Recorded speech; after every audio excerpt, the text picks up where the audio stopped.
which means that being a black man in America means that you are a divine entity. Now, understanding what that means now goes into your own value of what the Creator would be.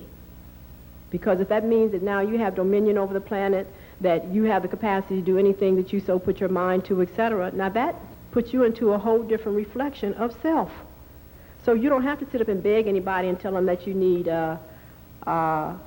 certain gratuities or, you know, I can't think of the name of this stuff that they use for going to college and all this other stuff. You don't need these crutches. Because when you understand that you're a manifestation of the Creator, you can learn anything you want to and any time you want to and apply it. So you don't have to apologize for this. Being a black woman, I mean, this is the same issue. You know, well, I'm a black woman, so that means da-da-da-da-da-da-da-da. Well, obviously, when she overeats or when she's actually smoking drugs herself or marijuana, or she's basically a workaholic because she thinks that working 24 hours is going to make her a better person, or she's got to play the lotto every day, or whatever else this is. All of this is because her esteem of self is less than what the body and the emotional body knows that it should be. So taking away the lotto, you know, firing her off her job, whatever else the situation, none of that treats the problem. It is the fact that she has to redefine who she is, change her name, or give herself a broader definition of self and be able to actualize that. But the idea that something divine now having to be apologized for that's inadequate is totally a problem. And you have to understand the women in my race family maintain an industry, $18 billion a year in straightening their hair. Now, see, you have to understand that is a real problem because, first of all, it totally takes her out of her elements that she needs to be able to be here on the planet. You can't stay in the sun. You can't be in the rain. You can't be in the wind. You need sun and water and wind. So what do we have here? We have an addiction. That is an addictive process. So if you wanted to equate the crack pushers and the hair salons on the block, they were probably of the same number. And we have to deal with that. Now, there's no Koreans, anybody else, or whoever's making this synthetic hair that definitely is like what the Creator has given you. So the key is that there is a self-imposed low esteem that causes these individuals to go through this discomfort on a regular basis. It's discomforting. You should see what they go through in these hair salons to get that stuff done. It's discomforting, and there's no need of lying about it. And, as like I said, it's unnatural. You cannot be your natural self and sustain it. So therefore, it's like that automatically takes you out into a different element. And I learned that a long time ago, and I just really had to let that go.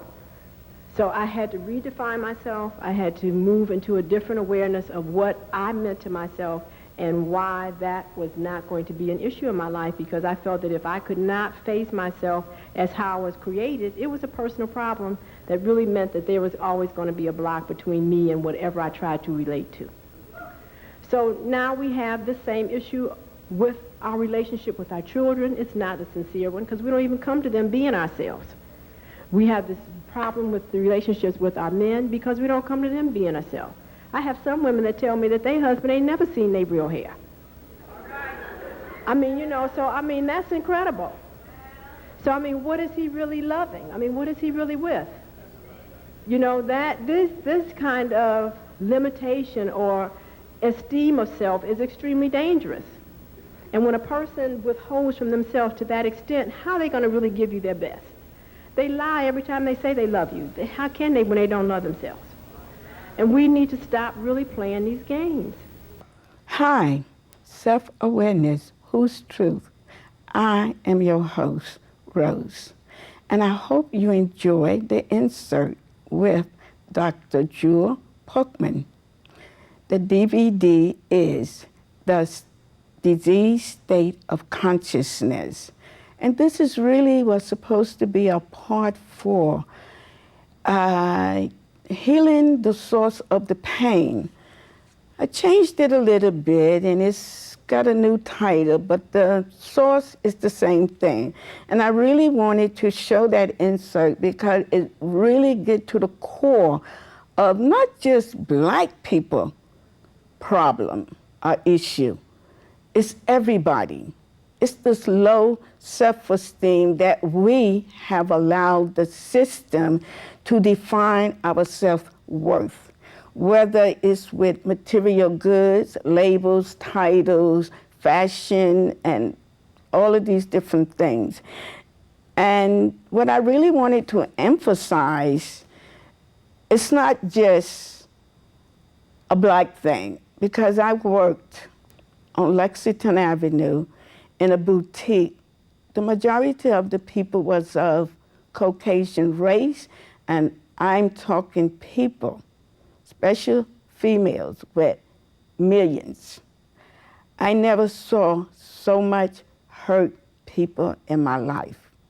The only difference, they had a lot of money, homes in different countries, but they was very, very, very unhappy people.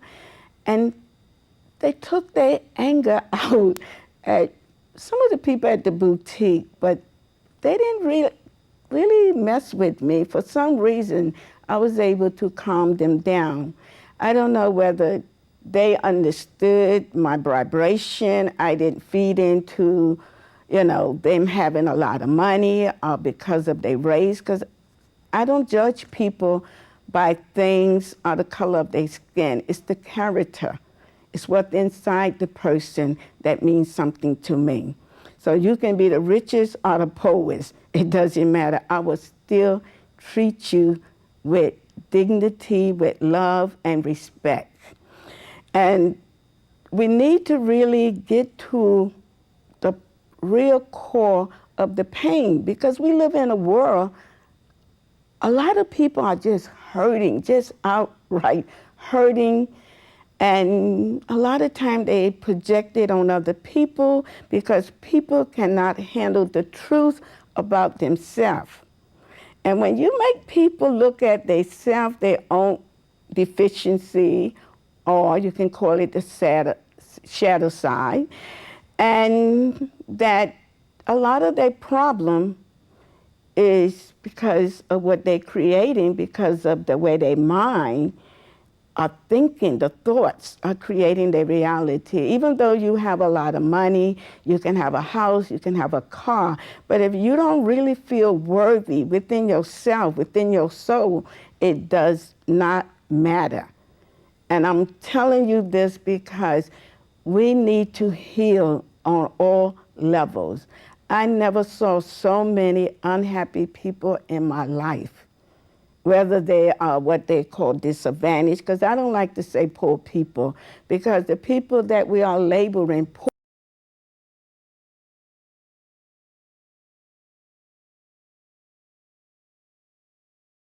and the rich people really make their riches off of what they call poor people, which I would call disadvantaged people.